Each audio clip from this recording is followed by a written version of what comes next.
Good morning student, this is our lecture 9. In the lecture 8, in the previous lecture, we studied hybridization, types of hybridization, and we studied sp3 hybridization, sp hybridization, sp2 hybridization and sp3d hybridization.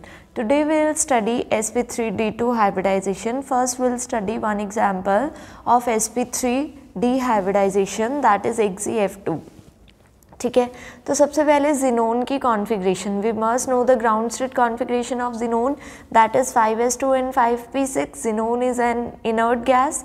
ठीक है, तो उसकी configuration completely filled है, that is 5s2 5p6. ठीक है, now we have to see कि xenon कितने bonds बना रहा है कितने एटम्स के साथ, मतलब कितने एटम्स इसके साथ अटैच्ड है. 2 फ्लोरीन एटम्स, तो इसका मतलब आपके पास 2 ऑर्बिटल्स ऐसी होनी चाहिए जो सिंगली ऑक्यूपाइड हो. ठीक है, बट यहाँ पर तो एक भी ऑर्बिटल सिंगली ऑक्यूपाइड नहीं है, आपको 2 ऐसी चाहिए. तो अगर आप एक 5p वाले ऑर्बिटल में से इलेक्ट्रॉन को 5d में एक्साइट करा देते हो तो 2 ऑर्बिटल सिंगली ऑक्यूपाइड आ जाएंगी. तो हम क्या करेंगे, जिनोन को एक्साइटेड स्टेट में लिखेंगे और एक p इलेक्ट्रॉन को d में एक्साइट करा देंगे. अब आपके पास 2 ऑर्बिटल ऐसी होगी जो सिंगली ऑक्यूपाइड है, तो singly occupied orbital will form bond with fluorine atom. ठीक है, तो यहाँ पर ये सारे ऑर्बिटल्स क्या करेंगे, हाइब्रिडाइजेशन शो करेंगे. तो 1s 3p and 1d orbital will undergo hybridization and will form 5sp3d hybrid orbitals. तो यहाँ पर ये 5sp3d हाइब्रिड ऑर्बिटल्स बन गई और ये कैसी रहेगी, अनहाइब्रिडाइज्ड ऑर्बिटल. ठीक है, अब यहाँ पर जो फुली फिल्ड ऑर्बिटल्स हैं वो कैसे एग्जिस्ट करेंगी, as a lone pairs on xenon. ठीक है, उनमें लोन पेयर्स होंगे और जो सिंगली ऑक्यूपाइड है वो f ऑर्बिटल्स के साथ, f के p ऑर्बिटल के साथ ओवरलैपिंग शो करेगी. तो जब आपके पास 5 इलेक्ट्रॉन पेयर आ जाते हैं, मतलब sp3d हाइब्रिडाइजेशन है जहाँ पर 5 ऑर्बिटल्स आ जाते हैं, तो वहाँ पर ज्योमेट्री तो कैसी होती है, trigonal bipyramidal, but shape कैसी हो जाएगी, यहाँ पर लीनियर हो जाएगी. ज्योमेट्री वो वैसे ही एग्जिस्ट करता है बट शेप में कैसे एग्जिस्ट करता है, लीनियर, क्योंकि ये सब क्या हो जाएंगे, लोन पेयर्स. ठीक है, नेक्स्ट हमने स्टडी करना है sp3d2 हाइब्रिडाइजेशन. ठीक है, अब sp3d2 हाइब्रिडाइजेशन का मतलब क्या है, 1s ऑर्बिटल होगी, 3p ऑर्बिटल होंगे और 2d ऑर्बिटल्स होंगे. ठीक है, अब SF6 का एग्जाम्पल ले लेते हैं हम. सल्फर, सल्फर की कॉन्फ़िगरेशन क्या है, 3s2 3p4, तो हमने लिख दिया 3s2 3p4. बट ये ग्राउंड स्टेट में, अब सल्फर के साथ कितने एटम बॉन्ड बना रहे हैं, 6, तो 6 ऑर्बिटल सिंगली ऑक्यूपाइड होनी चाहिए, बट यहाँ पर कितनी है, 2. अगर इसको एक्साइट करा दोगे कितनी हो जाएगी, एक ये सिंगली ऑक्यूपाइड, ये सिंगली, 4. इसको भी एक्साइट करा देंगे तो कितनी हो जाएंगी, 6. तो हमने इसको एक्साइटेड स्टेट में लिखना है क्योंकि हमें 6 कैसी ऑर्बिटल चाहिए, सिंगली ऑक्यूपाइड. तो हमने s और p सबको एक्साइट करा दिया है. तो यहाँ पर आपके पास क्या आ गया, एक्साइटेड स्टेट में sp_d 6 की 6 कैसी होगी, सिंगली ऑक्यूपाइड. तो दी 6 ऑर्बिटल विल अंडरगो हाइब्रिडाइजेशन, तो 6 की 6 ऑर्बिटल हाइब्रिडाइजेशन शो करेगी. तो कैसे शो करेगी, sp3d2. तो देखो 6 ऑर्बिटल हाइब्रिडाइजेशन शो कर रही है, 1 और 3 ये 4, 2 ये 6. तो नई ऑर्बिटल्स जो हाइब्रिडाइज्ड ऑर्बिटल होंगी वो भी कितनी होगी, 6. तो ये 6 हाइब्रिड ऑर्बिटल्स हैं और इनके साथ ओवरलैपिंग कर रहे हैं फ्लोरीन. तो जहाँ पर 6 वाली हाइब्रिडाइजेशन आती है तो वहाँ पर ज्योमेट्री होती है ऑक्टाहेड्रल. तो यहाँ पर ज्योमेट्री कैसी है हमारे पास, octahedral. Next is sp3d3 hybridization, means 1s और 3 ऑर्बिटल p के और 3 ऑर्बिटल d के. तो 7 ऑर्बिटल्स बॉन्डिंग में इन्वॉल्व होने चाहिए. ठीक है, not in bonding means 7 orbital hybridization में इन्वॉल्व होने चाहिए. ठीक है, अब आयोडीन की ग्राउंड स्टेट क्या होती है, 5s2 5p5, हमने लिखा 5s2 5p5. ठीक है, now we have only 1 orbital which is having singly occupied, which is singly occupied. ठीक है, which is having only 1 electron. तो हमें कितनी ऐसी ऑर्बिटल चाहिए, 7 ऑर्बिटल चाहिए. तो हम क्या करेंगे, इसको यहाँ एक्साइट करा देंगे, 3 होगी, इसको यहाँ करा दिया तो 5, इसको यहाँ करा दिया तो 7. ठीक है, तो हम सबको एक्साइट करा देंगे. एक्साइटेड स्टेट में क्या हुआ, 7 ऑर्बिटल्स आ गई आपके पास सिंगली ऑक्यूपाइड. अब all the 7 orbitals will undergo hybridization. तो जब ये 7 ऑर्बिटल्स हाइब्रिडाइजेशन शो करेंगी तो आपके पास क्या आएगा, देखो यहाँ पर IF7 है, तो यहाँ पर 7 ऑर्बिटल हाइब्रिडाइजेशन शो कर रही है और 7 फ्लोरीन एटम इनके साथ ओवरलैपिंग शो कर रहे हैं। तो यहाँ पर आपके पास IF7 एग्जिस्ट करेगा। अब इसकी ज्योमेट्री कैसी होती है? जब आपके पास IF7 आता है तो इसकी ज्योमेट्री होती है pentagonal bye pyramidal.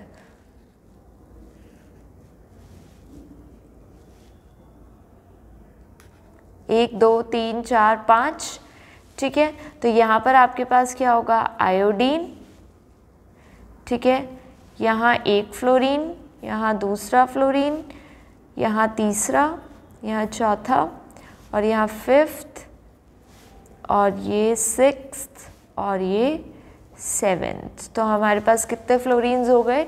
7 around the iodine. तो ज्योमेट्री कैसी हुई यहाँ पर? यहाँ पर ज्योमेट्री होती है हमारे पास पेंटागोनल बाय पिरामिडल। कैसी होगी? पेंटागोनल बाय पिरामिडल, ठीक है। तो हमारे पास ये ज्योमेट्री होती है sp3d3 के साथ, ठीक है। अब आपने कुछ आयन्स हैं उनकी ज्योमेट्री पढ़नी है। ये तो आपने न्यूट्रल एटम्स की ज्योमेट्री स्टडी की है, बट अब आपने किसकी स्टडी करनी है? सम आयन्स की, ठीक है। तो आपके पास सल्फेट आयन है मान लो, ठीक है। सल्फेट आयन, इसका रेजोनेटिंग स्ट्रक्चर बनाना है आपने। आपको सबसे पहले तो लुईस डॉट स्ट्रक्चर बनाना आना चाहिए, ठीक है। सल्फेट आयन है, आपने क्या याद रखना है? सबसे पहले तो सल्फर बना दिया सेंटर में। सेंटर में हमने क्या कर दिया? ये मैंने सल्फर बना दिया। फिर आपने देखना है कि कितने 2 नेगेटिव चार्ज, कितना नेगेटिव चार्ज है? 2 नेगेटिव, इसका मतलब 2 ऑक्सीजन कैसी हैं? Negatively charge. और जो तो फिर आप क्या करोगे? नेगेटिवली चार्ज लिख दोगे 2 ऑक्सीजन को, और जो नेगेटिवली चार्ज ऑक्सीजन होती है वो कैसा बॉन्ड बनाती है? Single bond. और उनके पास कितने लोन पेयर्स होते हैं? 3 लोन पेयर्स। तो ये तो हमें पता ही है कि negatively charge oxygen will form single bond and it will have 3 lone pairs, ठीक है। अब आपके पास 2 और ऑक्सीजन है, 2 तो लिख दिया आपने, 2 नेगेटिव के साथ आगे 2 और है। 2 कैसी हैं? न्यूट्रल है, क्योंकि उनका नेगेटिव नहीं शो किया। तो न्यूट्रल वाली हमेशा, न्यूट्रल ऑक्सीजन के साथ हमेशा 2 बॉन्ड्स होते हैं, एक पाई और एक सिग्मा, और वो 2 लोन पेयर कंटेन करती है। तो आपने पहले सल्फेट का स्ट्रक्चर बनाना है ऐसे, ठीक है। अब सल्फेट का स्ट्रक्चर बन गया, आपने हमेशा माइंड में रखना है कि नेगेटिव वाले को पहले बना दो, नेगेटिवली चार्ज हो गए। अब उसके बाद 2 ऑक्सीजन न्यूट्रल है, वो 2 बॉन्ड बनाएगी जो 2 ऑक्सीजन न्यूट्रल है। अब आपको क्या दिख रहा है? कितने सिग्मा बॉन्ड है? 1, 2, 3 एंड 4। कितने सिग्मा बॉन्ड्स हैं? 4 सिग्मा बॉन्ड्स। और कितने पाई बॉन्ड्स हैं? 2, 1 एंड 1, 2। तो 2 पाई बॉन्ड है और 4 सिग्मा बॉन्ड है। तो टोटल कितने बॉन्ड बन रहे हैं? 6। चाहे पाई बॉन्ड बन रहा हो चाहे सिग्मा बॉन्ड बन रहा हो, टोटल 6 बॉन्ड बन रहे हैं। तो आपको 6 ऑर्बिटल ऐसी चाहिए जो सिंगली ऑक्यूपाइड हो। कैसी हो? सिंगली ऑक्यूपाइड, ठीक है। अब आपने एक चीज़ हमेशा याद रखनी है कि pi bonds are form by unhybridized orbital. कैसे बनते हैं पाई बॉन्ड? अनहाइब्रिडाइज से, वो हाइब्रिडाइज से नहीं बनेंगे, ठीक है। तो आपके पास सल्फर एटम है, ग्राउंड स्टेट में क्या कॉन्फ़िगरेशन है? 3s2 3p4। आपने लिख दिया 3s2 3p4। अब आपको 6 ऑर्बिटल्स ऐसी चाहिए जो सिंगली ऑक्यूपाइड है, चाहे पाई बॉन्ड बना रही है चाहे सिग्मा, बट सबसे पहले आपको 6 ऑर्बिटल ऐसी देखनी है जो सिंगली ऑक्यूपाइड। तो इसको एक्साइट कराया तो कितनी होगी? 4। इसको कराया तो 6। तो आपके पास एक्साइटेड स्टेट में 6 की 6 ऑर्बिटल आ गई सिंगली ऑक्यूपाइड, ठीक है। बट 2 क्या है? पाई बॉन्ड। तो 2 ऑर्बिटल्स को हम अनहाइब्रिडाइज रखेंगे, क्योंकि पाई बॉन्ड कैसे बनता है? अनहाइब्रिडाइज्ड ऑर्बिटल से। तो इनको हमने अनहाइब्रिडाइज रखा और these 4 orbitals will undergo hybridization. तो ये 4 ऑर्बिटल क्या शो करेंगी? हाइब्रिडाइजेशन, क्योंकि इन्होंने सिग्मा बॉन्ड्स बनाने और इन्होंने पाई बॉन्ड बनाने, तो रिमेन अनहाइब्रिडाइज, ठीक है। तो अब आप क्या देखोगे? अब यहाँ पर मैंने क्या किया? ये तो सल्फर की 4 sp3 हाइब्रिड ऑर्बिटल्स होगी। ये 2 ऑर्बिटल्स कैसे हो गए? Unhybridize, that is remain unhybridize to form pi bonds, ठीक है। अब आपके पास क्या है? 2 O नेगेटिव है और 2 नॉर्मल ऑक्सीजन एटम है। तो O नेगेटिव को कैसे, O नेगेटिव की कॉन्फ़िगरेशन क्या होगी? वैलेंस शेल लिख रहे हैं 2s2। वैसे ऑक्सीजन की क्या होती है? 2p4, बट नेगेटिव है इसलिए क्या होगी? 2p5। तो ये 2s2 2p5 मैंने ऑर्बिटल फॉर्म में शो कर दिया, यहाँ पर भी 2s2 2p5। अब यहाँ पर ऑक्सीजन एटम है, उसकी 2s2 2p4 होती है, तो इसको 2s2 2p4 की फॉर्म में शो किया मैंने, ये लिखा है 2s2 2p4 ऑर्बिटल फॉर्म में, ये भी। अब सबसे पहले आपने देखना है सिग्मा बॉन्ड्स की बात करते हैं। सिग्मा बॉन्ड चारों बना रहे हैं, 2 O नेगेटिव और दोनों न्यूट्रल ऑक्सीजन, ठीक है। तो अब सिग्मा बॉन्ड अगर चारों बना रहे हैं तो चारों ऑर्बिटल बॉन्डिंग शो करेगी, एक O नेगेटिव के साथ सिग्मा बॉन्ड, फिर दूसरी ऑर्बिटल दूसरे O नेगेटिव के साथ, तीसरी ऑर्बिटल नॉर्मल ऑक्सीजन के साथ, चौथी orbital fourth normal oxygen atom के साथ, ठीक है। तो ये चारों ऑर्बिटल तो यूज़ होगी सिग्मा बॉन्ड फॉर्मेशन में। अब पाई बॉन्ड्स किसके साथ है, जो 2 ऑक्सीजन न्यूट्रल हैं, ठीक है।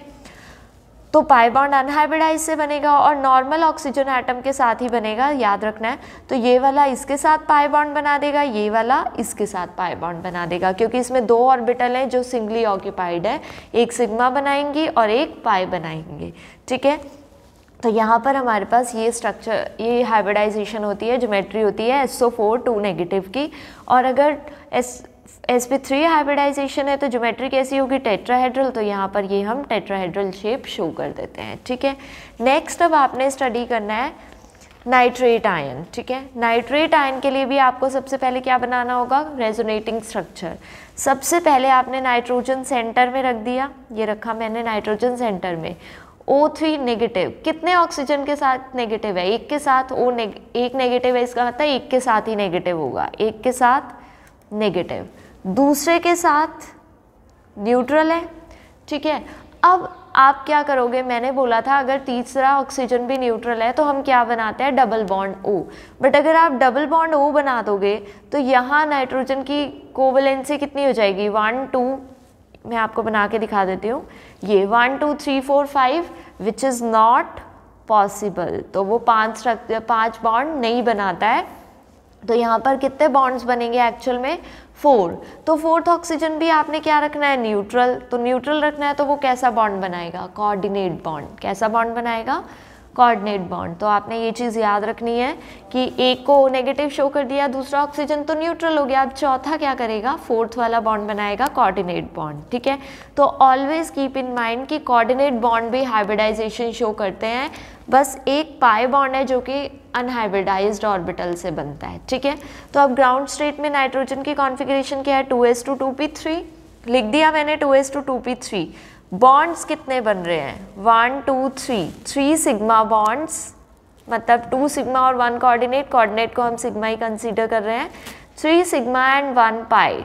टोटल बॉन्ड कितने हो गए, इसका मतलब 4, 3 सिग्मा एंड 1 पाई। चलो ऐसे नहीं, इसको ऐसे स्टडी करेंगे, 2 सिग्मा एंड 1 कोऑर्डिनेट, वो भी वैसे सिग्मा ही होता है बट कोऑर्डिनेट बॉन्ड लिखेंगे क्योंकि हमें उसमें 2 इलेक्ट्रॉन चाहिए उसके लिए, ठीक है। तो 2 सिग्मा बॉन्ड है, 1 2, तीसरा कोऑर्डिनेट बॉन्ड है और चौथा पाई बॉन्ड है। तो आपको 4 ऑर्बिटल चाहिए। तो सिग्मा और पाई बॉन्ड के लिए तो ऑर्बिटल कैसा होना चाहिए, सिंगली ऑक्यूपाइड, ठीक है। बट कोऑर्डिनेट बॉन्ड बन रहा है तो ऑर्बिटल कैसा होगा, यहाँ पर फुली फिल्ड होगा, ठीक है। तो आपको 4 ऑर्बिटल चाहिए जिसमें से 3 सिंगली ऑक्यूपाइड होने चाहिए और एक फुली ऑक्यूपाइड होना चाहिए, फुली फिल्ड। तो यहाँ पर तो ग्राउंड स्टेट में ही नॉर्मल कॉन्फ़िगरेशन में ही ये ऐसे एग्जिस्ट कर रहा है, 3 सिंगली ऑक्यूपाइड और 1 फुली ऑक्यूपाइड। तो ये अब हाइब्रिडाइजेशन कितने शो करेंगे, 1 2 3, क्योंकि एक पाई बॉन्ड तो रिमेन अनहाइब्रिडाइज्ड, तो ये 3 क्या करेंगे, हाइब्रिडाइजेशन, और ये रिमेन अनहाइब्रिडाइज।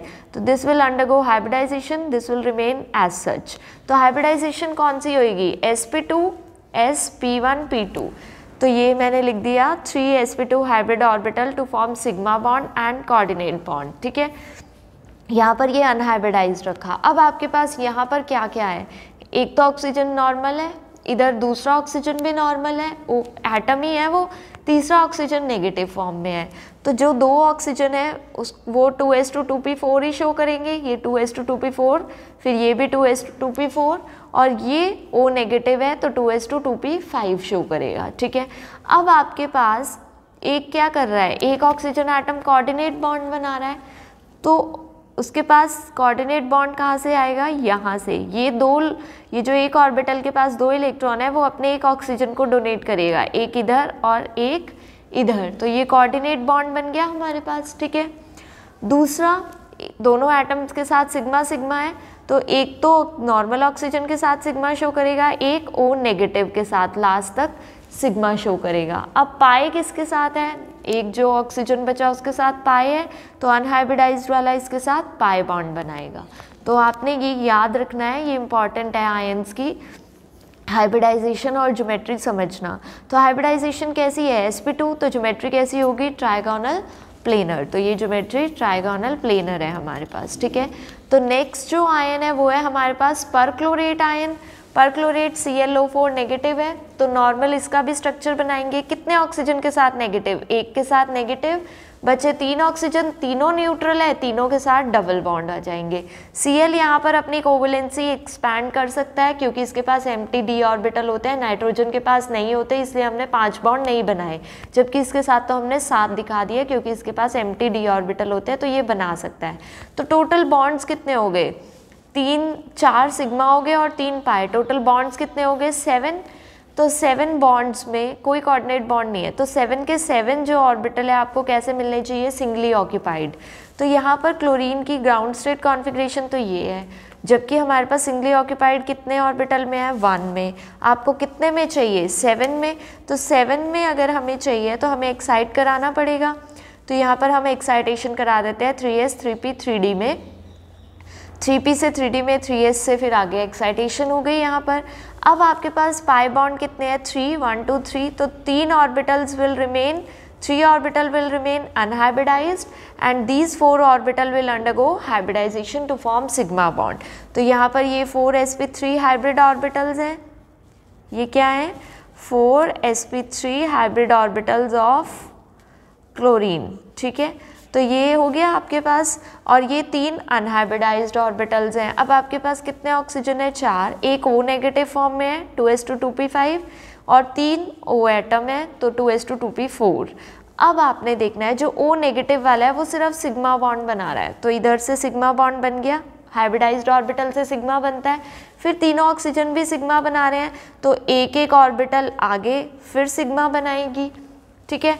अब ये 3 ऑर्बिटल पाई बना रहे हैं, तो अनहाइब्रिडाइज्ड पे आ जाओ, एक ऑक्सीजन एटम पाई इधर से बनाएगा, दूसरा इधर और तीसरा इधर, तो यहाँ तीनों पाई बॉन्ड्स बन गए, तो ये 3 पाई बॉन्ड्स हो गए, 4 सिग्मा बॉन्ड हो गए। तो यहाँ पर हाइब्रिडाइजेशन क्या हुई, sp3, तो ज्योमेट्री कैसी हुई, टेट्राहेड्रल। तो ये आपने याद रखना है, ये इंपॉर्टेंट है आयंस की हाइब्रिडाइजेशन। तो मैंने आपको कुछ एक्स्ट्रा कंपाउंड भी कराए हैं हाइब्रिडाइजेशन में ताकि आपको समझ आ जाए अच्छे से, बट आपके सिलेबस में हाइब्रिडाइजेशन के बेसिस पे यही कंपाउंड्स है जो मैंने यहाँ मेंशन किए हैं, ठीक है। बाकी अगर एक्स्ट्रा आ जाते हैं तो मैंने आपको एक्स्ट्रा समझाए हैं, आपने अच्छे से स्टडी करना है और फिर अटेम्प्ट करना है एग्जाम में, ठीक है। अब ये तो हाइब्रिडाइजेशन तो ख़त्म हो गई, अब उसके बाद आता है हमारे पास valence shell electron pair repulsion theory, ठीक है। Valence shell electron pair repulsion theory के बेसिस पे आपने ये इन कंपाउंड्स के स्ट्रक्चर पढ़ने हैं, ठीक है। अमोनिया, हाइड्रोनियम, सल्फर टेट्राफ्लोराइड, ठीक है, ठीक है, ये सारे स्ट्रक्चर्स आपने स्टडी करने हैं। अब इनके स्ट्रक्चर स्टडी करने हैं on the basis of VSEPR theory. तो आपको सबसे पहले तो कुछ फीचर्स पता होने चाहिए वेस्पर थ्योरी के। तो geometry of the molecule depend upon total number of valence shell electron pairs around central atom. सबसे पहले तो ये थ्योरी डिपेंड करती है, इस थ्योरी में जो ज्योमेट्री डिपेंड करती है वो वैलेंस इलेक्ट्रॉन पे डिपेंड करती है कि कितने वैलेंस इलेक्ट्रॉन पेयर हैं हमारे पास, ठीक है। Second, electron pair try to be apart for maximum stability. Electron pair दूर होने चाहिए जितना पॉसिबल हो सके ताकि स्टेबिलिटी ज़्यादा हो, ठीक है। थर्ड, आपको ये पता ही है lone pair repulsion is greater than loan pair bond pair which is greater than bond pair repulsion, ठीक है।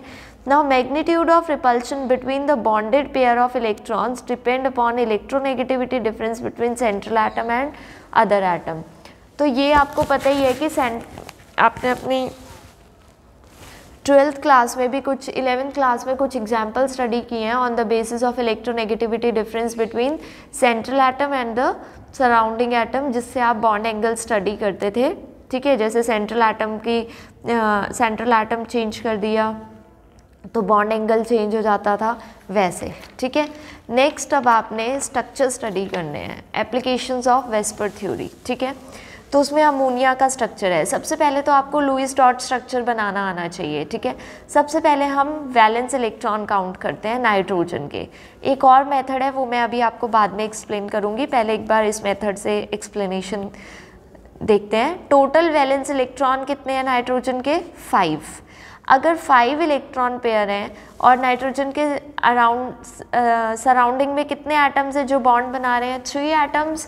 तो यहाँ पर 5 में से 3 तो बॉन्ड बनाने में यूज़ हो गए शेयरिंग के लिए और 2 एज अ लोन पेयर। तो 3 valence electron form bond with 3 hydrogen atom by sharing of electron, ठीक है। 2 electron will exist as a lone pair, ठीक है। तो जब आपके पास ऐसे में स्ट्रक्चर होता है कि 4 बॉन्ड्स पॉसिबल हों, देखो 3 तो ये हो गए और एक बॉन्ड यहाँ बॉन्ड पॉसिबल है, बट यहाँ हमारे पास और कुछ अवेलेबल नहीं है, तो as a lone pair exist करेगा। तो जब आपके पास ऐसा हो कि आपके पास 4 बॉन्ड्स पॉसिबल हो, तो ज्योमेट्री हम मानते हैं कि टेट्राहेड्रल है। अभी मैंने आपको पढ़ाया CH4 है जैसे, तो ज्योमेट्री हम एक्सपेक्ट करते हैं टेट्राहेड्रल। तो ज्योमेट्री अगर टेट्राहेड्रल है तो बॉन्ड एंगल कैसा होना चाहिए? 109.5 डिग्री। बट अमोनिया में एक बॉन्ड एग्जिस्ट नहीं कर रहा है, एक लोन पेयर है, तो जो बॉन्ड एंगल है वो रिड्यूस हो जाता है 107 डिग्री पे। तो bond angle reduce from 109 to 107 due to lone pair bond pair repulsion. ये लोन पेयर क्या करते हैं? इस बॉन्ड पेयर को रिपेल करेंगे, ये लोन पेयर इधर बॉन्ड पेयर को रिपेल करेंगे, तो ये क्या हो जाता है? स्क्वीज हो जाता है और बॉन्ड एंगल क्या हो जाता है? रिड्यूस हो जाता है फ्रॉम 109.5 टू 107 डिग्री, ठीक है। अब आपके पास मान लो वाटर है, वाटर में ऑक्सीजन की कॉन्फ़िगरेशन क्या है? 2s2 2p4। Valence electron oxygen के कितने हैं? 6, ठीक है। 6 वैलेंस इलेक्ट्रॉन है, 4 और 2 6। अगर 6 वैलेंस इलेक्ट्रॉन है और बॉन्ड कितने बन रहे हैं? 2, तो 2 तो बॉन्ड में यूज हो जाएंगे। 2 are used in forming bond with 2 hydrogen atoms, ठीक है। 2 इलेक्ट्रॉन तो यूज हो गए बॉन्ड बनाने में, अब बचे 4। 4 कैसे एग्जिस्ट करेंगे? As a lone pair, 2 lone pair की फॉर्म में। And 4 will remain as a non bonded electrons as a 2 lone pair. तो 2 लोन पेयर की तरह एग्जिस्ट करेंगे। तो ये लुईस डॉट स्ट्रक्चर है। आप ऐसे भी बना सकते हो लुईस डॉट स्ट्रक्चर। तो यहाँ पर ये बॉन्ड बन जाएगा, ये 2 लोन पेयर। तो इलेक्ट्रॉन पेयर ज्योमेट्री क्या कहती है कि अगर हमारे पास ऐसे इलेक्ट्रॉन पेयर हो कि 4 बॉन्ड्स पॉसिबल है, 1 2 बॉन्ड तो यहाँ भी पॉसिबल है, बट यहाँ अभी पॉसिबल नहीं है। वैसे तो अगर लोन पेयर हैं तो मतलब बॉन्ड बन सकता है यहाँ, ठीक है। बट तो 4 बॉन्ड पेयर के अकॉर्डिंग हम ज्योमेट्री दिखाते हैं। तो ज्योमेट्री कैसी हुई? टेट्राहेड्रल। बट एक्चुअल में इसकी शेप कैसी हो जाती है? Bent V shape. Bent V shape क्यों हो जाती है? क्योंकि यहाँ लोन पेयर रिपल्शन होती है। ये लोन पेयर एक दूसरे को रिपेल करते हैं, फिर loan pair bond pair repulsion से ये स्क्वीज हो जाता है, ठीक है। फिर ये इधर इस बॉन्ड को रिपेल करेंगे तो ये एंगल और कम हो जाता है, तो 107 से भी कम होकर 104 हो जाता है। तो the distortion in HOH angle is due to the presence of 2 lone pairs, 2 lone pair की वजह से, which push the bond pairs more strongly.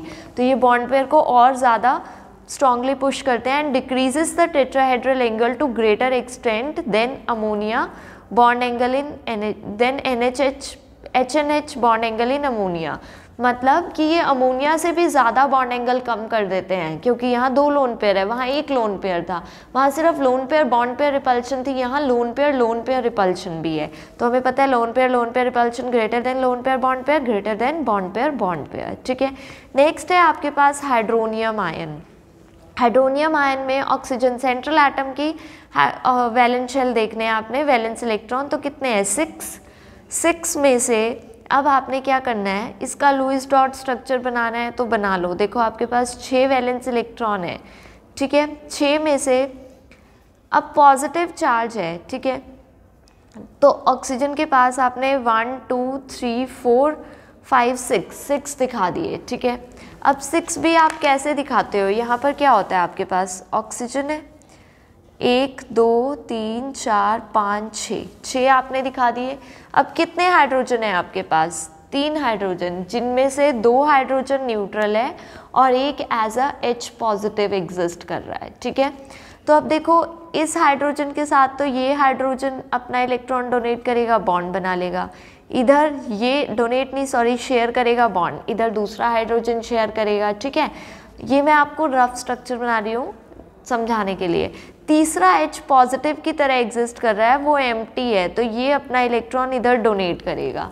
तो अब कितने इलेक्ट्रॉन बच गए? 2, और वो 2 इलेक्ट्रॉन कैसे एग्जिस्ट करेंगे? As a lone pair. तो स्ट्रक्चर कैसा हो गया? OH H H, और ये क्या हो गया हमारे पास? Loan pair. ठीक है, तो यहाँ पर कैसा चार्ज आ गया? पॉजिटिव। ठीक है, तो यहाँ पर आपने देखना है कि ऑक्सीजन है और हाइड्रोजन है।